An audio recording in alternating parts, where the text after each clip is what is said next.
In all parts of our country, in each neglected village or new settlement, the Christian female teacher will quietly take her station, teaching habits of neatness, order, and thrift, opening the book of knowledge, inspiring the principles of morality, and awakening the hope of immortality. Catherine Beecher, member of the Board of National Popular Education, 1840. This expectation was the prevailing attitude towards female educators in the mid-19th century, the early days of female teachers. In 2011, the National Center for Educational Statistics reported that 76% of public school teachers were female. Teaching has long been considered a female profession, yet it took a long time for females to even be allowed to teach or attend school themselves. Looking back through history, we can see the female teaching community has faced a relatively long history of oppression and inequality.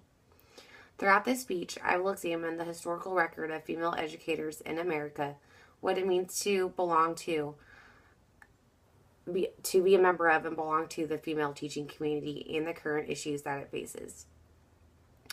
We can trace the history of female teaching in America back to colonial times.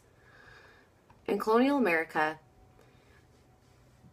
William Welsby, author of The American Teacher, Evolution and Profession Through Democracy, writes that in 17th and 18th century colonial America, most school teachers were men for a variety of reasons. Welsby writes that in early America, most women were denied the opportunity to be educated themselves, and it was thought that women could not effectively curb the misbehavior of students, specifically large boys. Generally speaking, a woman's place was considered to be in her home. Gradually, the concept of female educators evolved, and they were referred to as school mistresses. School mistresses began to replace the schoolmaster in the summer months of April through September. These schools were referred to as dame schools, and the women primarily taught young children, and their pay was half that of a schoolmaster. The acceptance of females as educators began to grow into the coming centuries. We can see that the trend toward females in the education profession has evolved over time. Let's examine the transition from male to female educators in public schools. Up until 1830, most teachers in public schools were still men. Women were uneducated, and the woman's place was thought to be in her family. And women educators were thought to almost be an extension of the woman in the family home. Due to changing views of equality throughout the nation, teaching institutions began to accept women applicants, and women's colleges were being founded for the very first time. For example, Mount Holyoke, Vassar College, and Troy Seminary were just a few colleges dedicated to the education of women and who prepared women as educators. The Civil War was also a major catalyst for change in the recruitment of women in the classroom. With the majority of men off fighting in the Civil War, women replaced them in the classrooms and schools throughout the country. We can see this drastic change in Indiana alone. In 1859, 80% of school teachers in Indiana were male. By 1864, that percentage rate had fallen to 58%. So for the first time in the history of America, there were more women teachers than men. Women in the classroom were seen as protectors of morality. Female school teachers often had to deal with, and almost still do, deal with unrealistic expectations and double standards. Women at that time were not supposed to be seen in public with men that they were not related to, and they were definitely not allowed or encouraged at all to marry. There is that stereotype of the old single schoolmarm type lady who lives alone, who doesn't have any children, and who is a teacher.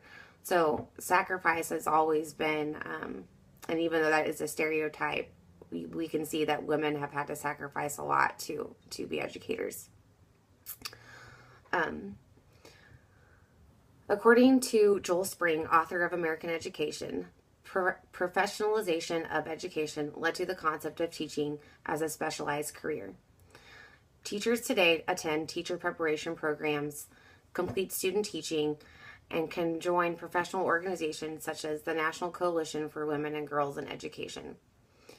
The current issues that women educators face are low salaries, unequal treatment in the workplace, the active challenging of stereotypes, being role models, and having those unrealistic expectations placed upon female educators. Although they may not be as strict or out there today, there are still a certain sense of propriety that female educators are supposed to carry themselves with and be.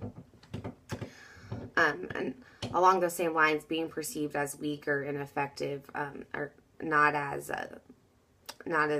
good of a teacher as a man due to that perceived sense of weakness within a woman, and that we can see that's an historical stereotype because women in colonial times were not allowed to teach because they were considered that they couldn't handle the misbehavior of students. So that perceived ineffectiveness has stereotype has been with us since colonial America. So we can see that women are still fighting and actively challenging those stereotypes. So throughout this speech, we have looked at the historical record of women educators in America, the challenges and issues they face, and the implications for the female teaching community. These implications include to continue fighting these stereotypes, to be good role models of gender equality, not just women, but for both men and women, to not play into those stereotypes, to fight for equal pay and to fight for equal treatment, and to fight for their effectiveness in the classroom and not being compared to other people, to men. Female educators have a long-standing history in this country, and they have an important place in society. And it's very important that this community stands together and fights to keep making the community better.